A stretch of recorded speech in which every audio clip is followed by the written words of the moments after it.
yang saya hormati yang mewakili Kementerian Agama Kabupaten Mamuju Tengah, yang saya hormati Bapak Kiai Haji Agus Kadir, Pak yang akan membawakan hikmah, yang saya hormati Kang Brimob atau yang mewakili, yang saya hormati teman-teman dari Dinas Pendidikan, Bapak Ibu tamu undangan yang mohon maaf kami tidak bisa sebut satu persatu.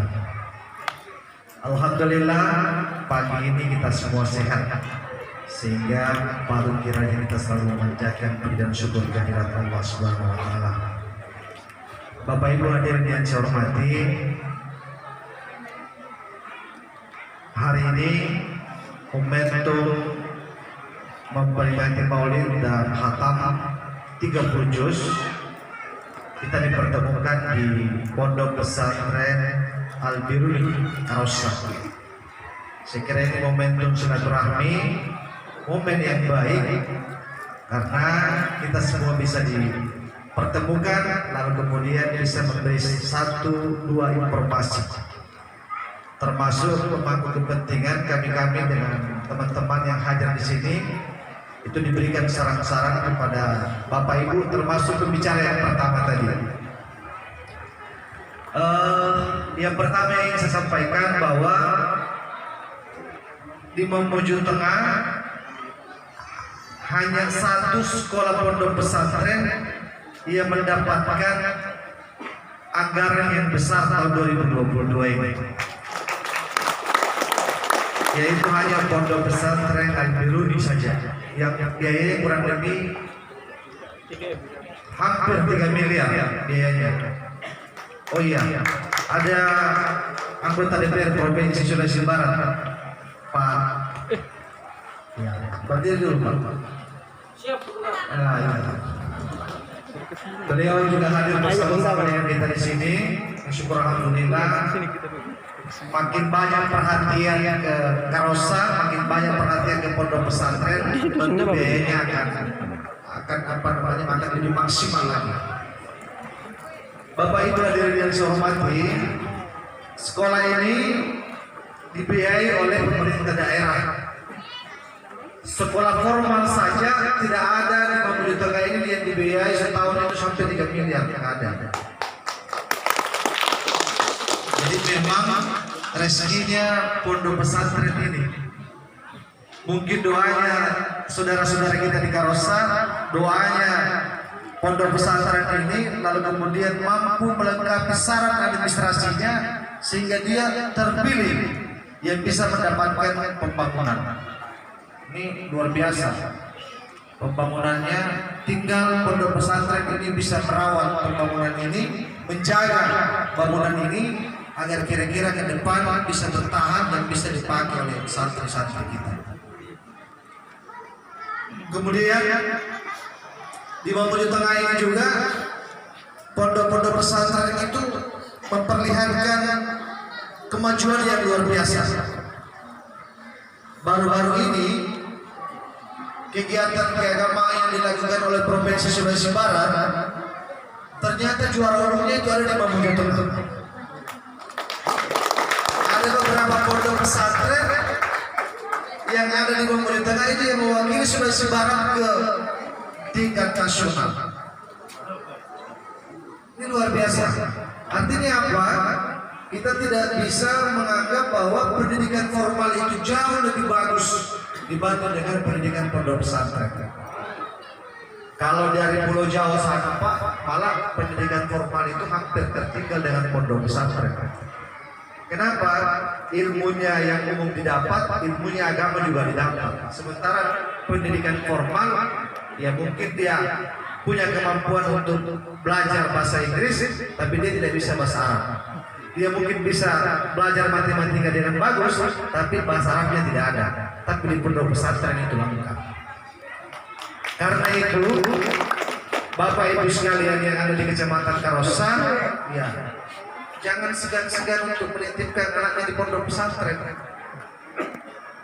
Kenapa? Karena pemerintah juga hadir di situ, termasuk membangun gedung-gedung, lalu kemudian Kementerian Agama terus akan melakukan evaluasi dan pengawasan berkesinambungan. Ya, mungkin kalau dinas pendidikan pengawasannya tidak masuk ke sini ya, tetapi dia masuk ke sekolah-sekolah formal. Tetapi ada Kementerian Agama yang setiap saat bisa memantau perkembangan. Karena itu salah satu orang tua tadi menyarankan kepada kami untuk memberikan apresiasi kepada anak-anak yang punya prestasi hafiz. Saya kira ini akan menjadi catatan kami untuk kami bawa pulang. Kita akan mempertimbangkan bagi anak-anak kita yang memang punya prestasi. Karena itu saya pernah menitip pesan kepada pimpinan pondok pesantren bahwa kita di sini harus membuka link keluar.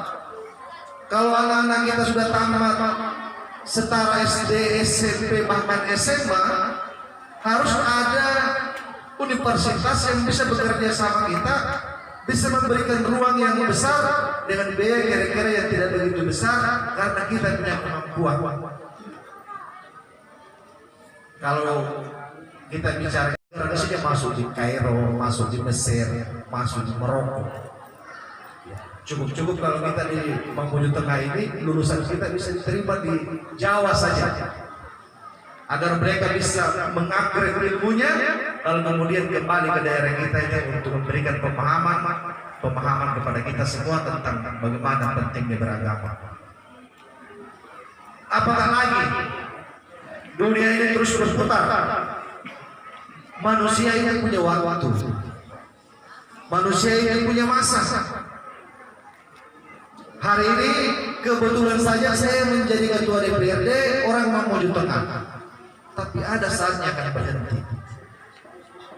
Pak Hasanuddin, anggota DPRD 4 periode, di saat yang waktu nantinya pasti akan berhenti. Lalu pertanyaannya, siapa yang akan menjadi generasi Mamuju Tengah yang berikut?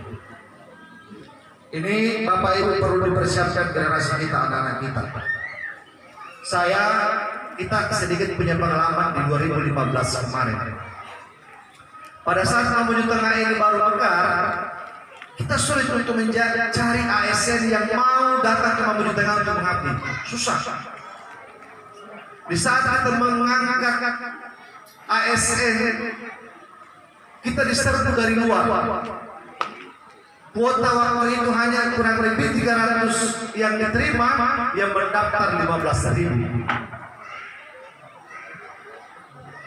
Ikutlah semua tes, dan hasilnya ternyata hanya kurang lebih 10 orang di tengah dari kuota 300 tadi itu.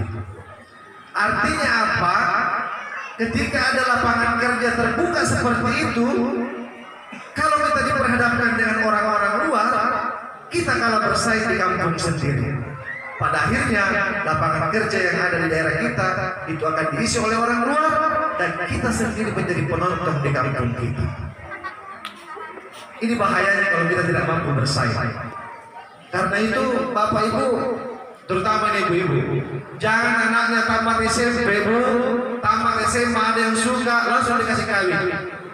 Jangan sampai kita anggap bahwa perempuan takdirnya memang di dapur. Sekiranya rendah. Saat ini transformasi pemimpin itu berubah. Tidak hanya seorang laki-laki yang bisa menjadi pemimpin di Indonesia. Bahkan presiden di Indonesia pun ini sudah pernah dipimpin oleh seorang wanita. Karena itu jangan selalu mengotonomi bahwa seorang perempuan itu harus tinggal di rumah lalu kemudian urusan-urusan dapur. Tidak ada. Karena itu kalau kita punya kemampuan, jangan berhenti untuk menyebelahkan anak-anak kita. Kita berharap mereka-mereka ini pelanjut generasi-generasi Mamuju yang akan datang. Kira-kira itu pesan saya di pondok pesantren ini. Mudah-mudahan program pendidikan itu terus berkesinambungan. Kemudian yang berikut, tentu tidak hanya pondok pesantren Al-Qur'ani saja yang menjadi perhatian pemerintah. Hampir semua. Dulu kita terbatas masuk ke pondok pesantren. Kenapa? Formal itu menjadi prioritas pemerintah. Kadang kita mau biaya, tapi kita terbentur dengan aturan. Nah sekarang ini tidak lagi seperti itu.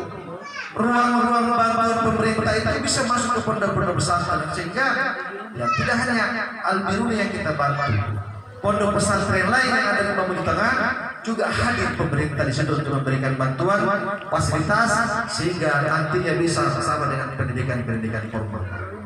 Saya kira mungkin itu yang saya bisa sampaikan kepada kita semua. Yang terpenting adalah ketika bantuan itu diberikan kepada pondok pesantren, mari kita jaga, kita rawat dengan baik agar usianya panjang bisa ditempati oleh santri-santri kita.